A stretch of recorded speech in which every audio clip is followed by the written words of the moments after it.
So I'm gonna start when I'm standing in the WestJet line at the Edmonton airport.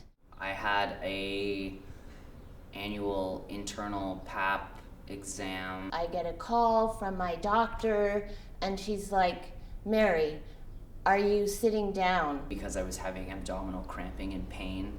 And I'm thinking, oh, fuck.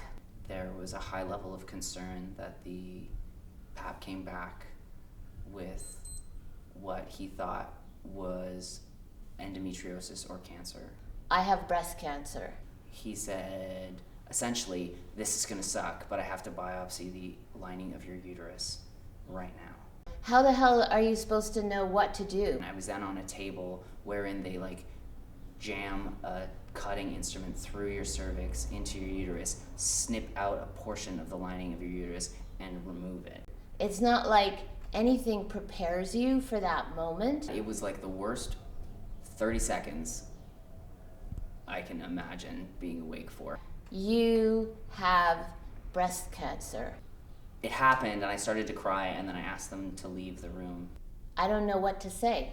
I don't even know anything about what it is that I'm dealing with. Then they came back and they brought me this maxi pad that was the size of a child's diaper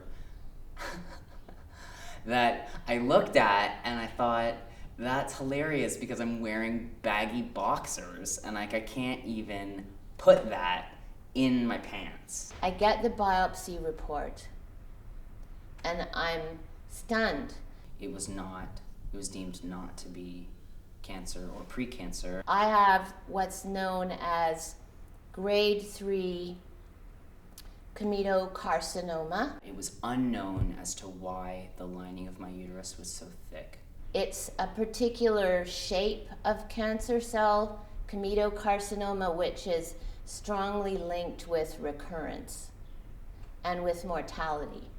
And so it was advised that we take things out expediently. I have an appointment to go and see the oncology surgeon. And then it was advised that I go and have an internal ultrasound. From the moment that you have a diagnosis of breast cancer, you are making decisions about mastectomy. Which required that I go to a women's diagnostic clinic in a building downtown. I know that they're going to have this whole kind of either save the breast or reproduce the breast kind of emphasis, and that's just not going to be my issue. It was me and a bunch of pregnant women in a waiting room that was purple and talking all about mammograms and there was baby paraphernalia everywhere. I've already decided I'm going to have a bilateral mastectomy. I engaged the surgeon in a conversation about the fact that I had to fill out all these forms that said Ms. blank.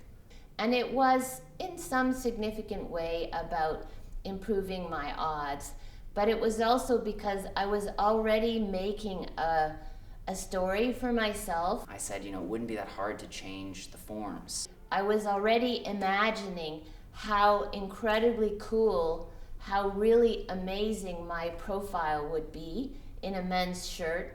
And she asked me what to do about changing the forms, and I said, just remove the salutation, just remove the title. I'm already in both places.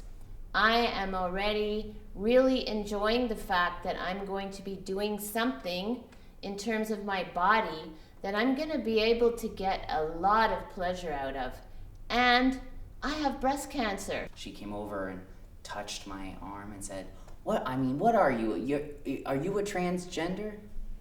Oh, and then she says, like an afterthought at the end of all this, and what about reconstruction?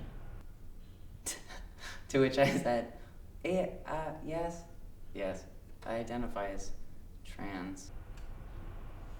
And then it's kind of like, oh, yeah, no.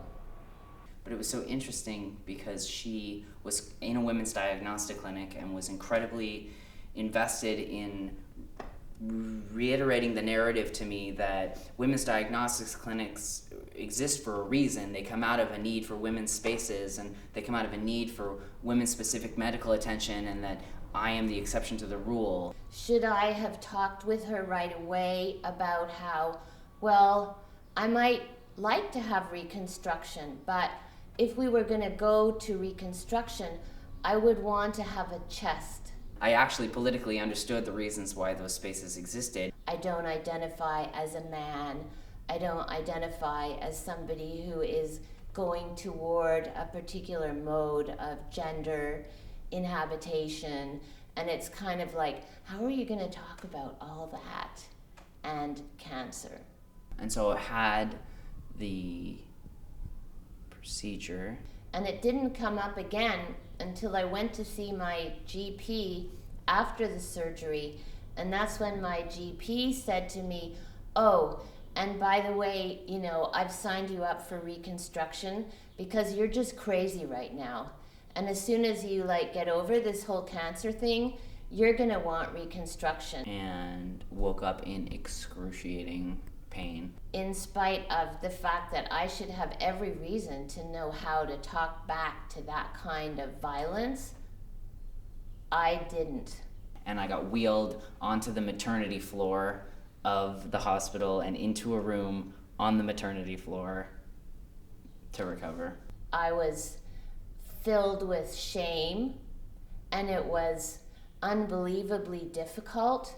And all I remember is kind of like mumbling something like, well, you know, I don't think that I'm going to want reconstruction. I've never felt more female and more invaded and more prodded and more exposed than in that circumstance. I can feel my whole body, you know, crushing. I was really boxed in by it. I felt cheated out of an ability to prepare. And I didn't know how to speak back to it. And it took me a very long time to pull out of it. 1 year down the road, I got to the point where I became much more informed around who would I need to go and see to have a conversation about reconstruction that was about chest reconstruction. There's that narrative that exists of, I had surgery and I feel so much more myself. I knew perfectly well that I would then be inserted into another machine. Is testosterone impacting your body in the way that you had hoped? How do you hope for something that you have no context for? He's not going to sign the form for the chest reconstruction if I have no story to tell. I feel pressured sometimes to make connections. I know how to make the equity argument that this is about my gender, and we have gender equity, you know, human rights protection in British Columbia, therefore you should give me chest reconstruction. I just am not sure that those stories are true in the way that they're told. We get the approval to do that, and I decide no. No. Maybe they are for some people. That would be going to a particular, more finite kind of destination. But not really for me.